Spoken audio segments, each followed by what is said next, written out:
Hola a todos, muy bienvenidos. Este es un formato distinto en el cual habitualmente subimos video a la plataforma YouTube. Bueno, no es que tampoco hayan tantos seguidores, pero sí va a cambiar porque este es un live en el cual vamos a finiquitar el estudio de la primera mitad del Génesis que tenemos con una conocida de nosotros, Ámbar Martínez, y que con gusto la compartiremos con todos ustedes.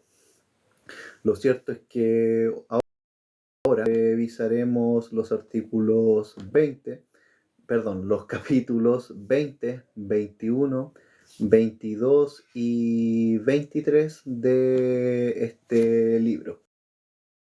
Al arco de Abraham y que finalizan con su muerte y con la historia de Isaac, Esaú y Jacob.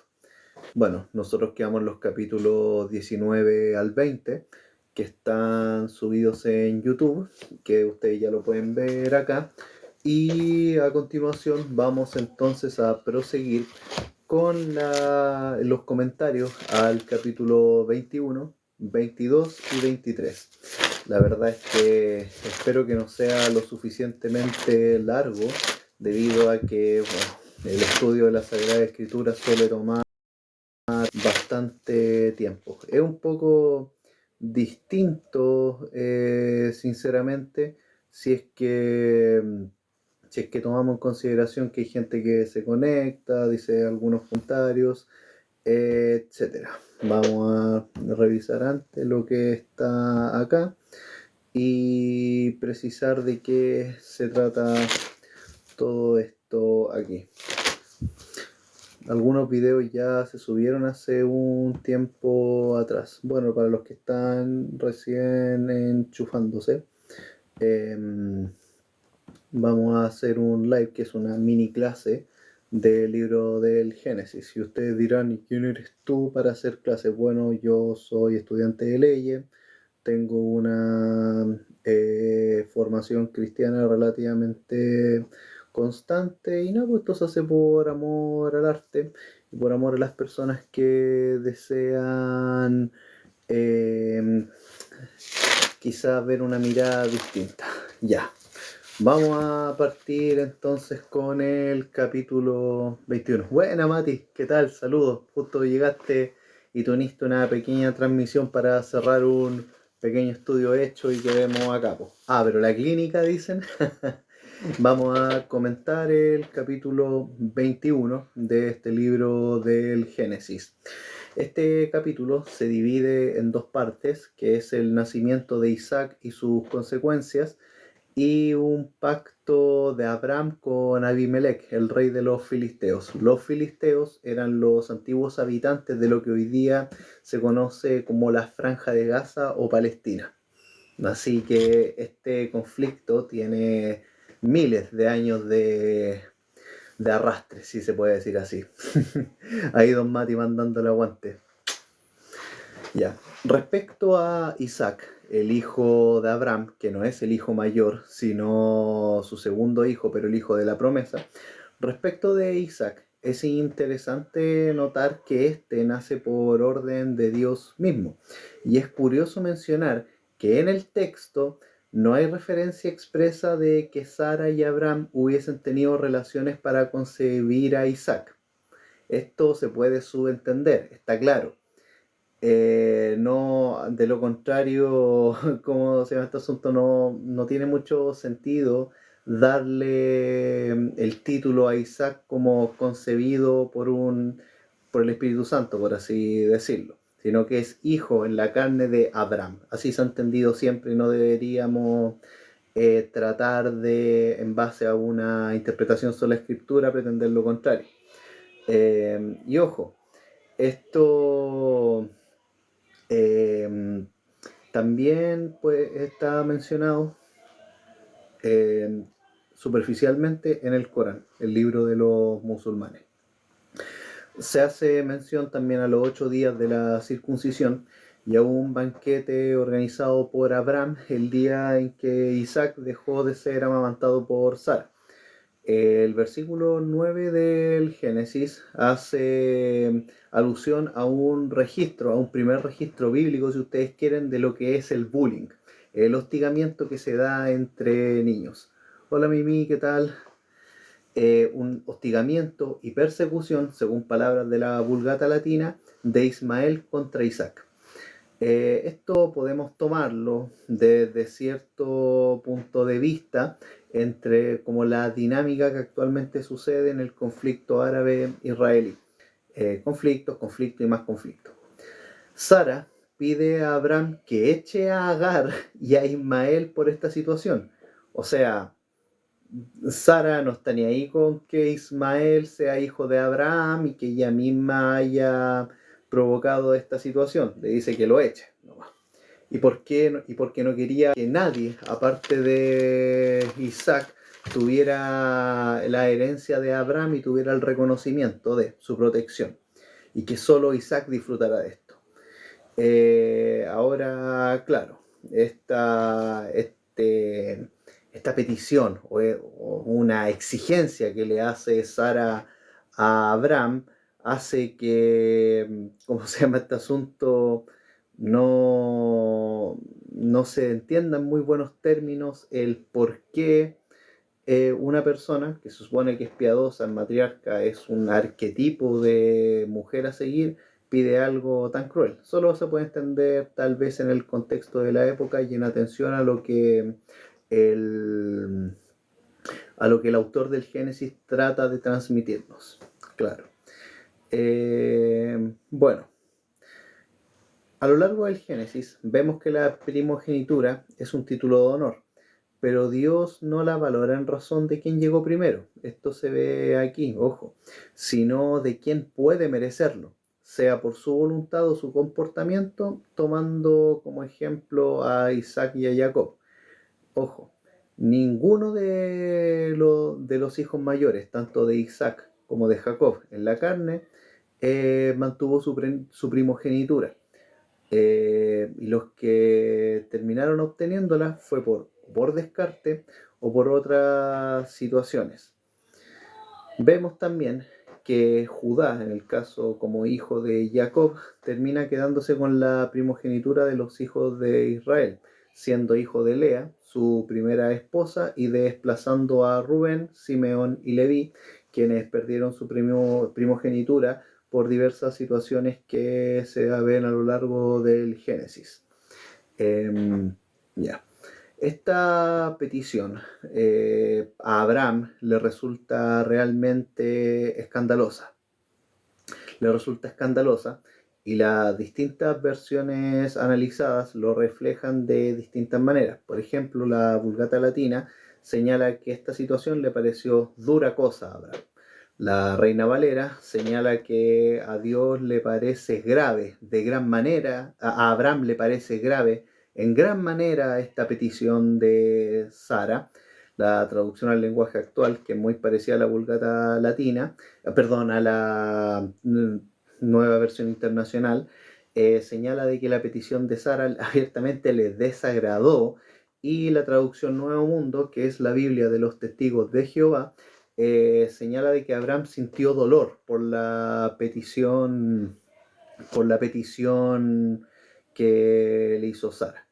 Sin embargo, Dios le dice a Abraham que le haga caso a Sara, ¿cachai? O sea, Dios te dice que obedezca a tu mujer y que no se preocupe ni por Agar ni por Ismael, porque él los cuidará. ¿Ok? Yo acá estoy haciendo crítica textual.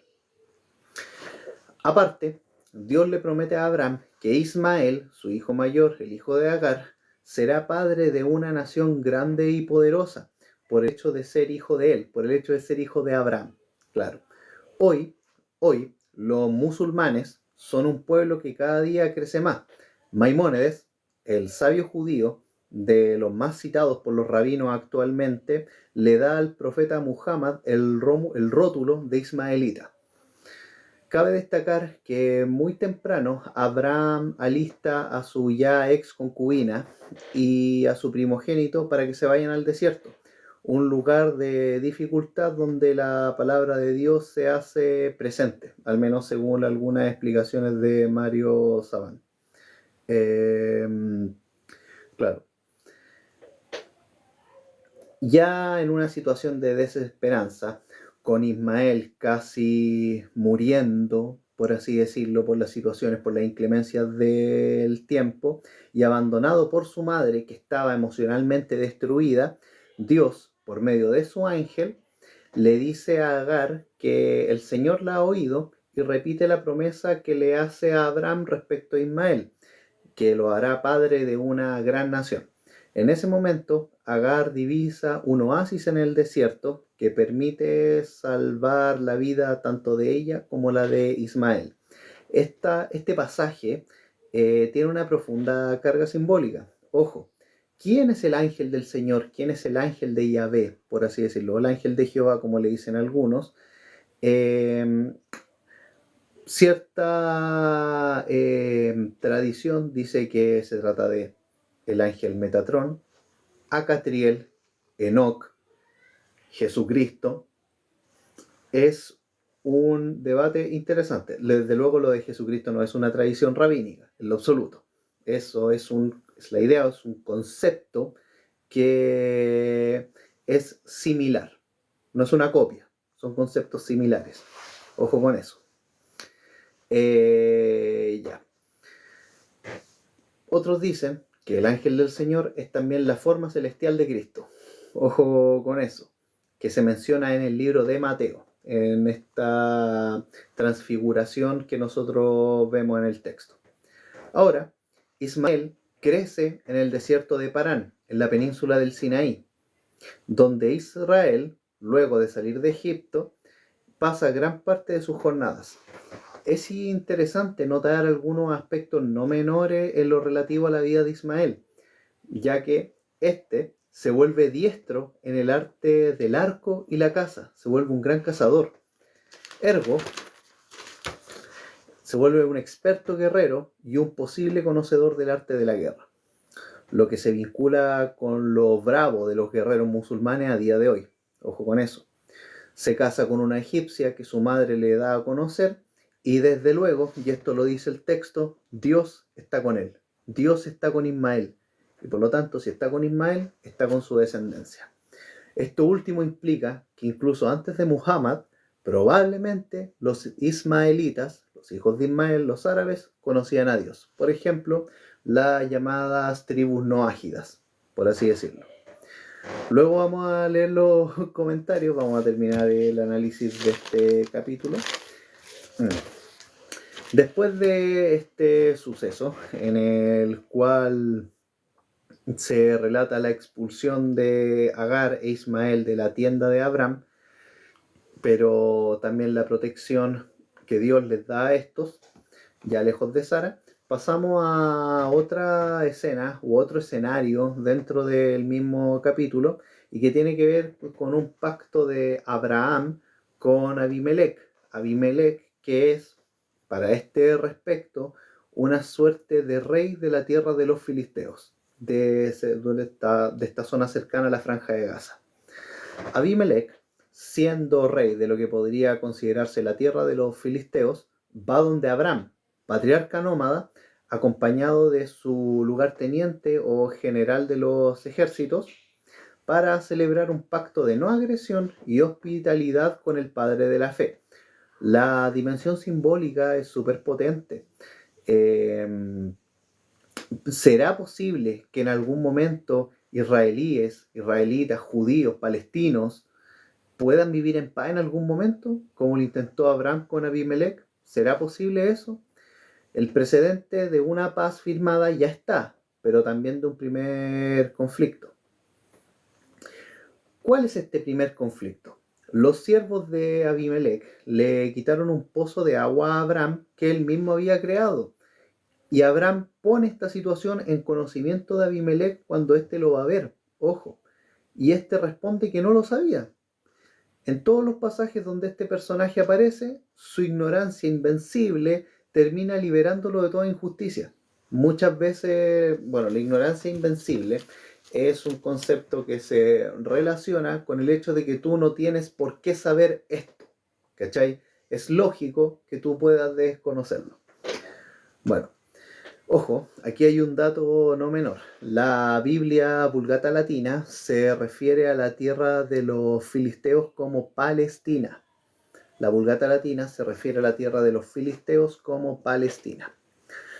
Para solucionar este asunto, este conflicto con el tema del pozo entre Abraham y Abimelech, para solucionar este asunto y con el objeto de afianzar un pacto, Abraham y Abimelech hacen transacciones, siendo las de las 7 ovejas dentro de este capítulo la más importante, y que muestran la buena fe de Abraham y la verdad de su testimonio respecto del pozo, el cual bautiza como Beerseba. Beerseba hoy día es una localidad que está en Tierra Santa y está en el mapa.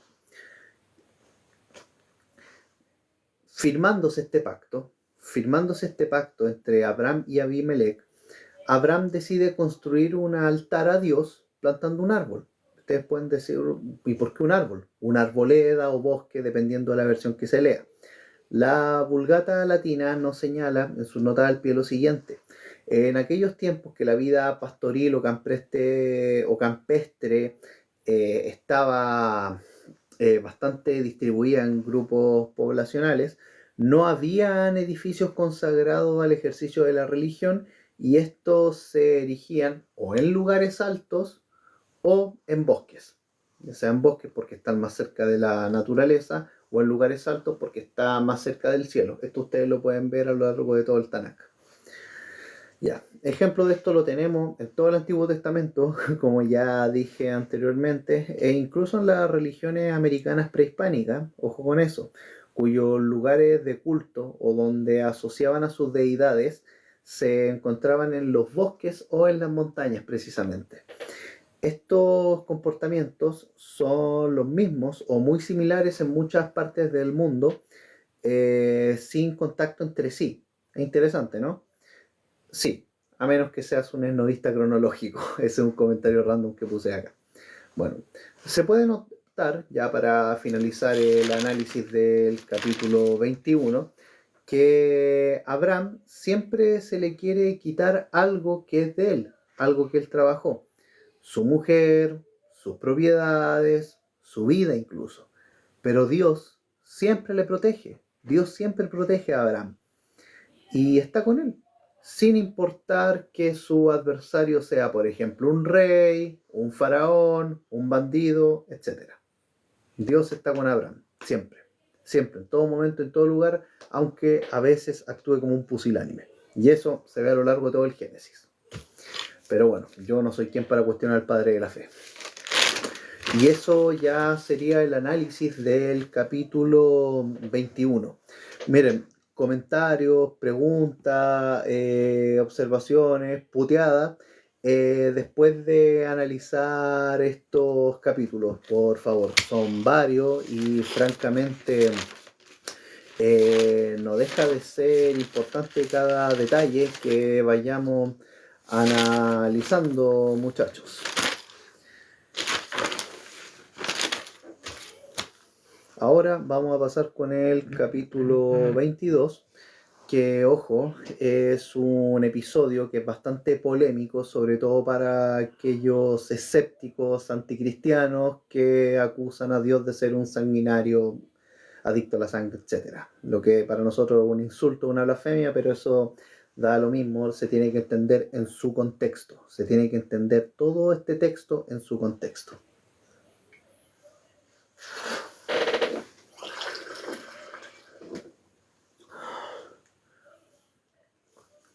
Ya. Capítulo 22. Capítulo 22. Dios prueba la fe de Abraham ordenando el sacrificio humano de Isaac.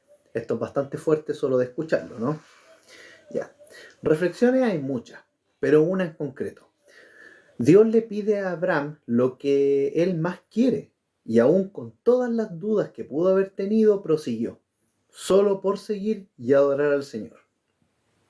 Dios quiere probarte y ver hasta dónde estás dispuesto a llegar para obedecerle, sacrificando u ofreciendo lo que deseas con el fin de adorar al Señor. Ojo, Él proveerá.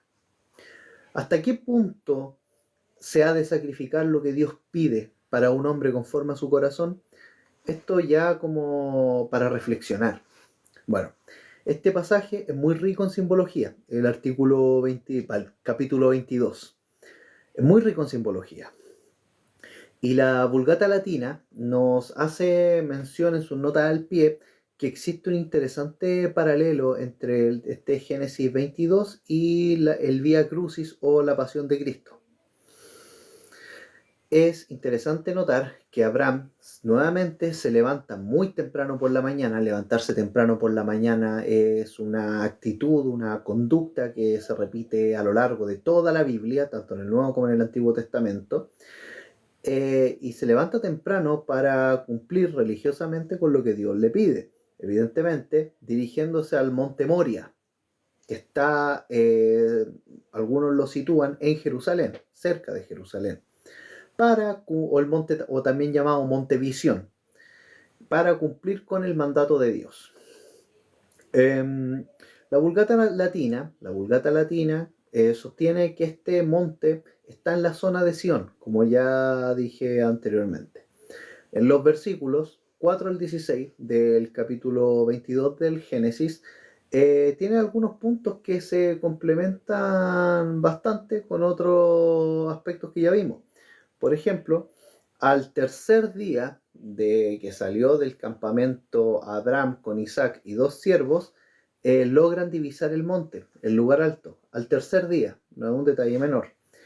E Isaac carga la leña, carga la madera, como Cristo cargó su madero. El texto bíblico no relata los conflictos internos, ojo, el texto bíblico, si ustedes toman el Génesis, no van a ver ningún conflicto interno, ninguna duda, al menos no literalmente, no expresamente, ni las conversaciones o las posibles preguntas que Abraham pudo haber tenido para con Dios respecto de lo que estaba haciendo. Esto puede llevar a suponer muchas cosas, pero no solo se dice que prosiguió con la orden que Dios le dio. Algún fanático religioso podrá decir, no, es que él lo iba a hacer porque Dios lo mandó y él tiene que obedecer como un autómata. No es tan así. Abraham es humano. Si usted cree que Abraham existió, entonces necesariamente usted tiene que creer que es humano, no un autómata que sigue sin reflexión una orden bastante cuestionable que se le da desde los cielos. Y digo bastante cuestionable no por el hecho de que venga de Dios, sino porque los otros dioses en la antigüedad pedían sangre y sacrificios humanos. ¿Cómo lo iba a pedir Dios, el que es considerado un Dios justo, el legislador del mundo, según el mismo Abraham en pasajes anteriores? Claro. Más allá de eso, algunos literalistas bíblicos van a sostener que la obediencia a Dios de parte del patriarca fue irreflexiva y carente del más mínimo grado de empatía hacia su hijo. Este argumento sería bastante contrario al ejemplo de un ser humano de carne y hueso como lo era Abraham, y a menos que queramos justificar comportamientos sectarios, esta postura es poco realista, inhumana y fatalista. Otra cosa muy distinta es forzar conclusiones que el texto no quiere darnos. Otra cosa muy distinta es forzar conclusiones que el texto no quiere darnos.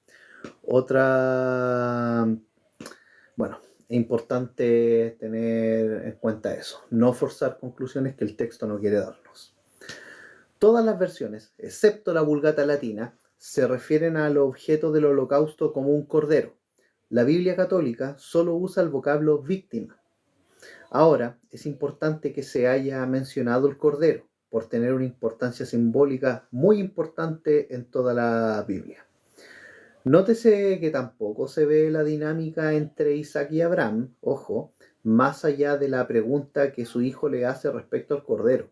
Ahora bien, un punto importante a tocar es que no son pocos los musulmanes que sostienen que en realidad el hijo a sacrificar iba a ser Ismael y no Isaac, pero esto contradice el relato bíblico. Entonces, bueno, eh, esto yo creo que tenemos que comentarlo con algún musulmán que se conecte. Y la versión del Corán que yo tengo en mi poder, al menos de Ermitaños Ediciones, no me permite concluir que este hijo, según el Corán, haya sido Ismael y no Isaac. Ojo, bueno, esto interpretaciones variables. Antes de continuar, no puedo dejar de mencionar que este pasaje suele ser objeto de críticas textuales de los escépticos, como los que tenemos en los comentarios, tirando piedra y escondiendo la mano. No puedo dejar de mencionar que estas críticas buscan comprobar, muy entre comillas, comprobar que Dios es un sanguinario sediento de sangre, demostrando por ignorancia o por mala intención un desconocimiento del contexto histórico y legal de la época. Para confirmar lo anterior, citaré uno de los trabajos de quien fuera mi profesor de Derecho Civil en una universidad laica. Yo no he estudiado en una universidad confesional, debo decirlo al tiro. Y que respecto a este evento, el sacrificio de Isaac lo ocupa para ilustrar el desarrollo de los derechos del niño.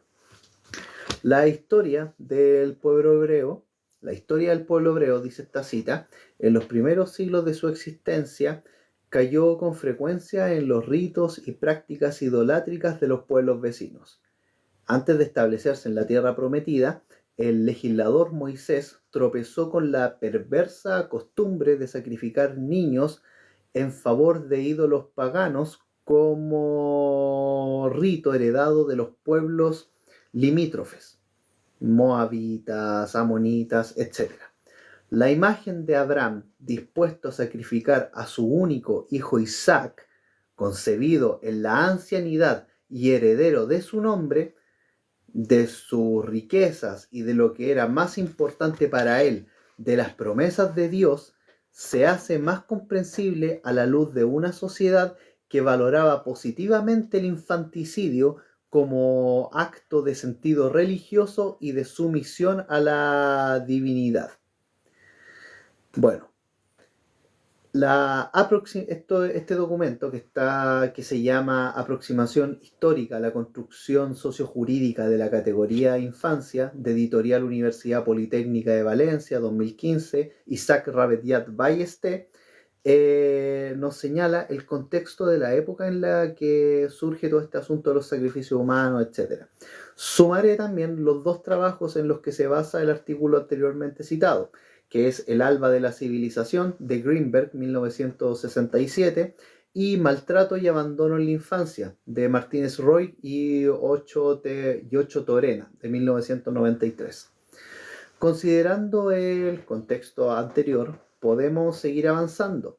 A excepción de la traducción al lenguaje actual, las otras versiones de la Biblia señalan que es el ángel del Señor el que detiene a Abraham cuando está a punto de concretar el sacrificio y le reconoce su lealtad y le reafirma a su promesa. Le reafirma a Abraham su promesa de lo ilimitada que será su descendencia y bueno, y como el hecho también de que conquistará a sus enemigos y a sus respectivas ciudades. Bueno, esto tiene que ver con enclaves de poder y corrupción de los enemigos de los nómadas, tiene cierto mensaje político, podría desprenderse eso detrás. La Vulgata Latina señala que por medio de un descendiente de Abraham serán benditas todas las naciones de la tierra. Aquí esta es una referencia expresa a Jesucristo, es decir, las otras versiones suelen ser más abstractas en cuanto a ello.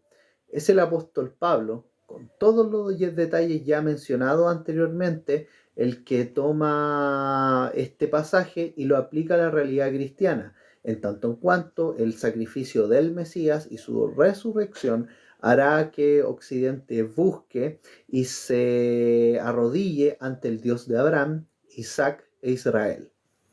Por medio de un descendiente, Cristo Jesús, fueron benditas todas las naciones de la tierra, más allá de muchas veces lo que busca suponerse. Para los cristianos, esta promesa se cumple en Cristo.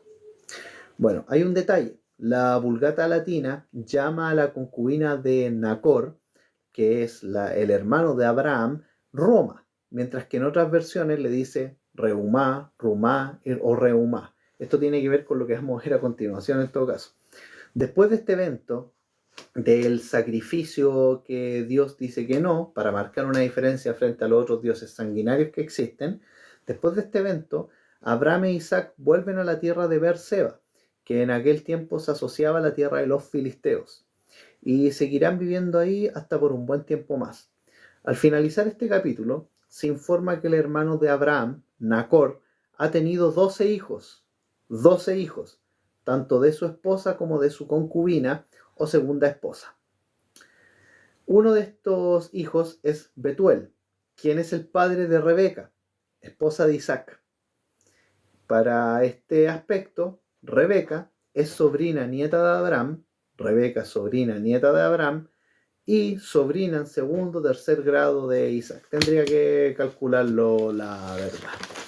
Bien, hemos visto el capítulo 21, 22 del libro del Génesis y ya tenemos el primer escéptico pesado cabeza de termo que está escribiendo algunos amistosos comentarios, pero al parecer se desconectó.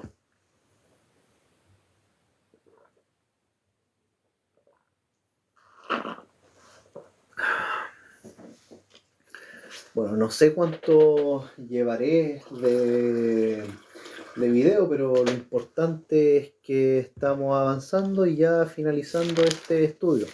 De todas maneras, en algún tiempo más publicaré algunos PDFs con estas mismas observaciones y de todo el Pentateuco, ojalá.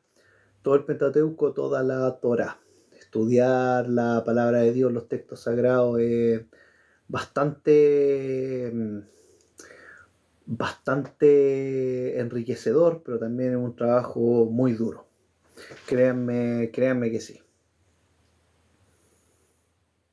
Vamos a ver quiénes están conectados para continuar. Bueno, hay mucha gente, 5 personas, pero le agradezco a estas 5 personas por estar acá escuchando esta mini clase. Bien, vamos a hablar entonces del capítulo 23. Vamos a hablar entonces del capítulo 23, que tiene que ver con la muerte de Sara. La muerte de Sara. Ya, vamos a poner un poquito de música para hacerlo más ameno. Capítulo 23, la muerte de Sara y su posterior entierro. Las versiones de la Biblia concuerdan en que Sara falleció a los 127 años. Se estima, por tanto, que Isaac tenía para ese entonces entre 37 y 40 años.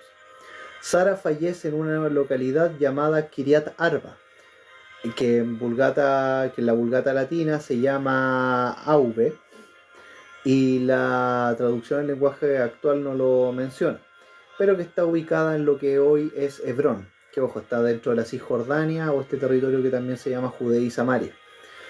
Y es una ciudad importante en el Israel bíblico, Hebrón, y que, bueno, de momento se encuentra bajo la jurisdicción de la Autoridad Nacional Palestina. Al leer el texto, deben notar un detalle que hemos mencionado en otros análisis anteriores: la disputa entre los nómades y la gente de las ciudades, tienda versus ciudad. Aquí, Abraham negocia con los habitantes de las ciudades de los heteos, o los hititas, o los hijos de Het, los que lo atienden de un modo amable y gentil. Incluso Abraham recalca su calidad de extranjero y forastero, que entre las ciudades de los hititas, él habita con sus tiendas. Él se marca como un habitante de las tiendas. Señalar que la compra de la tumba para Sara tenía un objeto importante, aparte de una gran carga simbólica que veremos a continuación. manifestar y materializar la primera compra legal o compraventa con transferencia de dominio e inscripción validada, si lo ponemos en términos jurídicos, de un hebreo en la tierra de los cananeos, algo no menor, en una época donde el derecho tenía protogérmenes de desarrollo. Los versículos 1 al 4 del capítulo 23 del Génesis, ya con lo dicho anteriormente, nos muestra un Abraham destruido por la muerte de Sara, que era su esposa y compañera de vida, la verdad. El relato bíblico omite a Isaac en esta historia, ojo, no es algo menor. El versículo 3 se expresa de diferentes maneras en las diferentes versiones de la Biblia. La Vulgata Latina señala, y concluido que hubo las ceremonias del funeral, continúa, la Nuevo Mundo, Abraham se fue donde estaba el cuerpo de su esposa, la traducción en lenguaje actual, después de que Abraham lloró su muerte, y la Reina Valera, que señala de que se levantó a Abraham de delante de su muerta. Ojo, hay algunos tiempos verbales, algunas palabras que cambian, pero en esencia buscan transmitir lo mismo. Posterior a esto, Abraham se dirige a los heteos, o a los hititas, que estaban en una suerte de asamblea con los principales de su ciudad. Ante ellos, Abraham, ejerciendo una suerte de derecho de petición público ante los locales de esta zona, les pide poder enterrar a Sara dentro de sus tierras. La Vulgata Latina relata este capítulo de una forma más literaria y mucho más jurídica, mejor dicho, de una forma mucho más jurídica que las otras versiones. En definitiva, Abraham pide a los habitantes algo tan simple como enterrar a su esposa en una tumba.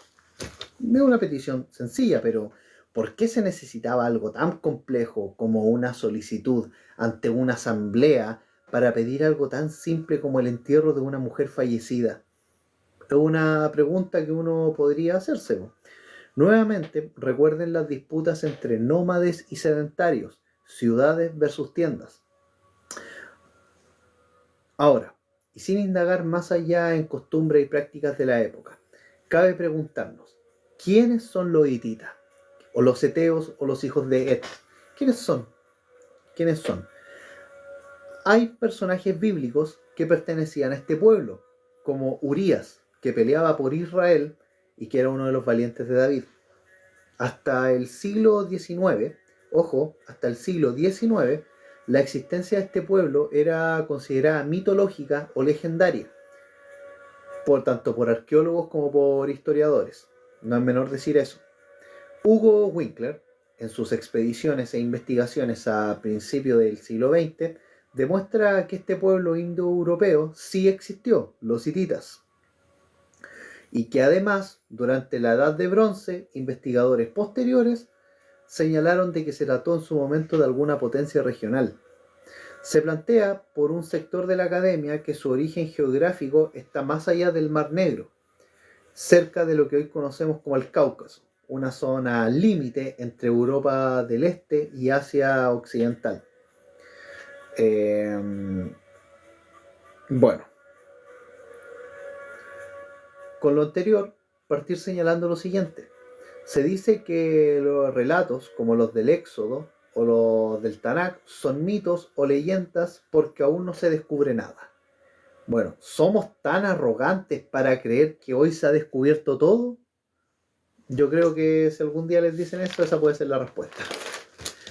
Bueno, de los versículos 5 al 16 del capítulo 23, de los capítulos 5 al 16 del capítulo 23, se muestra una suerte de negociación entre Abraham y los hititas, donde vemos que estos de una manera hospitalaria y amistosa ofrecen las mejores tumbas que ellos poseen y que evidentemente Abraham va a tener el derecho de sepultar a Sara en sus tierras. En la antigüedad, incluso en los tiempos de Cristo, conforme a los trabajos del académico judío Ariel Kanievski, solo los más ricos podían darse el lujo de comprar tumbas, las cuales iban usando para sus familias a futuro. En el caso de las costumbres judías, Los muertos en estas tumbas eran dejados por 12 meses y finalizado ese tiempo, ya donde el cuerpo se había descompuesto, volvían a la tumba y removían los huesos.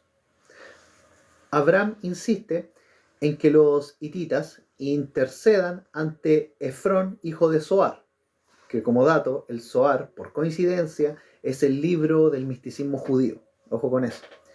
Bueno, Abraham insiste en que se interceda ante un personaje que se llama Efrón, para que pueda adquirir una cueva en el campo de Macpela, así se traduce al menos, con el objeto de enterrar a su mujer, Sara. La Vulgata latina señala de que esta era una tumba doble, no lo señalan las otras versiones de la Biblia, ojo. Lo cierto es que Efrón estaba dentro de esta asamblea de hombres que estaba frente a Abraham. O sea, Efrón estaba. Quizás Abraham lo sabía, quizás no. Pero, señalar, ¿por qué había una asamblea de hombres para atender el asunto de Abraham? ¿No les llama la atención eso? Ciertamente Abraham no era un nómade común y corriente, ojo con eso, era un patriarca. Y como vemos en capítulos anteriores, tenía multitud de ganado y siervos, por lo que poder y presencia tenía, independiente del territorio donde estaba. Bueno, Abraham, regateando con Efrón, aquí en el capítulo 23 ustedes ven un regateo que es bastante interesante en cuanto a los negocios que se practicaban en la antigüedad. Abraham, regateando con Efrón, ofrece pagar un justo precio según el versículo 9 por aquella propiedad, o sea, estas cuevas para poder concretar o poder construir una tumba para Sara. Aquí Efrón dice que se la regala, pero Abraham, con reverencia, respeto y mansedumbre, insiste en comprar la tumba. No la quiere regalo, la quiere comprar. Se entiende que son contextos y situaciones muy distintos, pero es una actitud muy similar que Abraham toma respecto del ofrecimiento del rey de Sodoma después de liberar a los habitantes de la ciudad. Y a Lot, no acepta nada gratis de los cananeos. Abraham no acepta nada de los cananeos, nada gratis. ¿Cuál es la razón de esto, de que no acepta nada de los cananeos? En mi opinión, para que nadie le saque en cara de que le dieron algo alguna vez. Posteriormente, y siguiendo las costumbres de la época, se pesan los 400 siclos de plata para confirmar la compra. 400 siclos de plata es lo que vale la tumba de Sara, ya que en aquel tiempo probablemente no existían monedas acuñadas, mucho menos una idea de banco central o un modelo de tipo de cambio. Es lógico.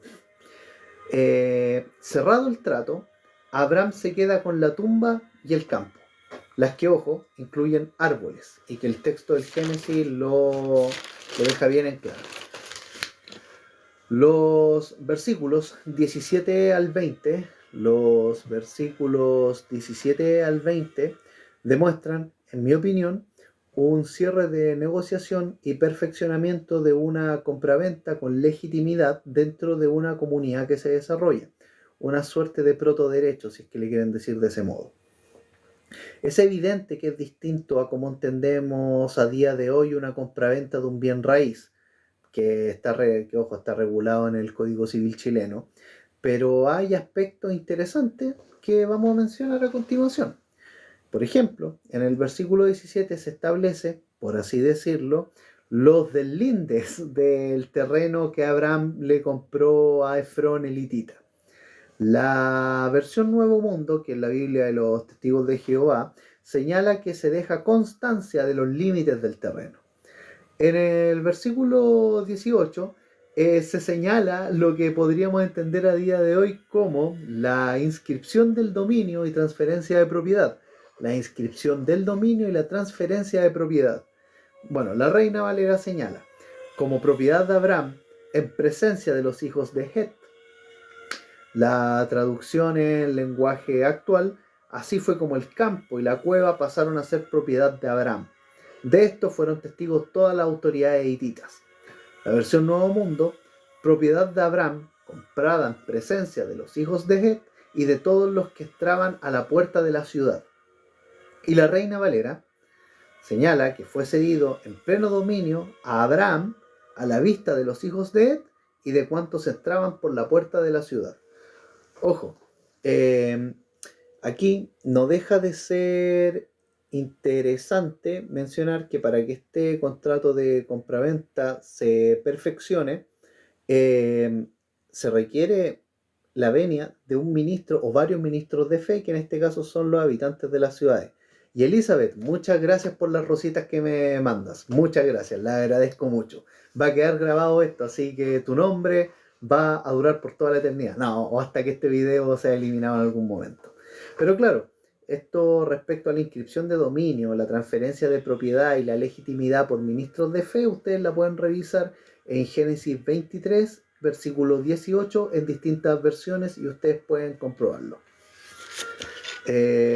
Nótese lo importante que es el hecho de que, al menos en dos versiones, se recalca el reconocimiento de quienes concurren a esta ciudad con respecto a la propiedad adquirida por Abraham. No es menor que los cananeos reconozcan en su protoley, si es que se puede decir así, y convenciones jurídicas la propiedad de un extranjero que viene a vivir con ellos. No es menor, ojo. Más todavía si es nómade. El versículo 19 se relaciona con el capítulo 25 que veremos posteriormente, o sea que ustedes lo podrán ver en láminas más adelante, en tanto en cuanto Abraham es enterrado en estas mismas cuevas junto a Sara. Ojo, más allá de que después de la muerte de Sara, Abraham se casó con otra mujer y tuvo más concubinas. Y en el momento en que Abraham es enterrado, lo viene a enterrar Ismael e Isaac. Los dos hermanos se juntan para enterrar a su padre. Es un bonito detalle que ustedes lo pueden ver en el capítulo 25 del Génesis. Por último, el versículo 20 señala de que se le reconoce el dominio sobre la propiedad del campo, sobre estas cuevas, y de la cueva de Abraham se le reconoce su posesión con posibles formalidades legales que permitirían mantener los restos del patriarca y su mujer más allá del final de sus días. Conforme a lo anteriormente expuesto, este capítulo nos muestra transacciones y compraventas de la antigüedad legitimadas por la fuerza social organizada y que reconoce compras y derechos incluso a un extranjero, quizás sin pretender serlo y omitiendo otros aspectos. Claro, este capítulo es una fuente material o indirecta de derecho. Si ustedes quieren ver transacciones, legitimidad de contrato y convenciones en el Génesis, en la Biblia, el capítulo 23 del Génesis es lo ideal si ustedes se quieren meter en esto y no salir como ciertas personitas a decir que la Biblia es un libro de fantasía, porque eso denota ignorancia, amigos míos. Y eso son los análisis de los capítulos 21, 22 y 23 del Génesis.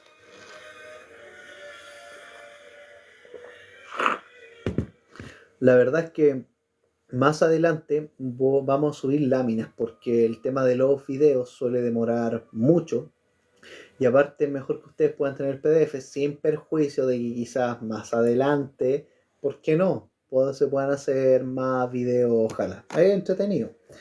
Eso sería, vamos a revisar los comentarios antes de cerrarlo todo acá. Bueno,